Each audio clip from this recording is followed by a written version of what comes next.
Սիրելի սյունեցիներ, սիրելի սիսյանցիներ, այսօր ուժեղ Հայաստանը իր հաղթարշավը սկսում է հենց այստեղից, Սյունիքից, Սիսյան։ Ես նայում եմ ձեր բոլորի աչքերին ու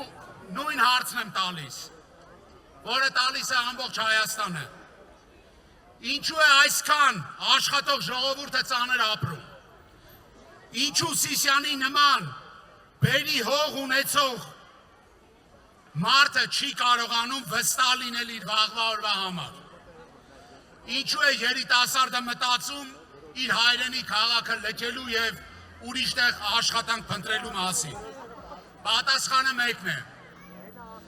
Թույլ իշխանությունը իզորու չէ այլևս լուծելու բոլոր խնդիրները եւ լուծումներ առաջարկելու։ Այս իշխանությունները տարիներ շարունակ խոսեցին խաղաղությունից, բայց մարդիկ ավելի անվտանգ չապրեցին։ Նրանք բերեցին 3 պատերազմ։ Հիմա էլ սահմանը անվտանգ չէ։ Որովհետև խաղաղությունը միայն բառերով ասելով չի ու սրտիկներ անելով չի։ Խաղաղությունը լինում է ուժեղ պետությամբ եւ երաշխավորված,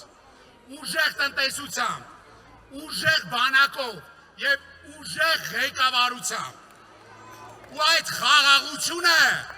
միայն մենք կարող ենք բերել։ Սիսյանցիներ ջան, հիշեք, եւ հենց դրա համար է, որ այս իշխանությունները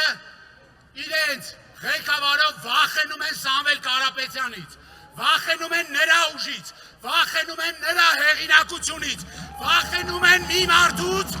ով ապացուցել է, որ կարող է ստեղծել, կառուցել ու ամենակարևորը վերցնել ու ստանձնել պատասխանատվություն։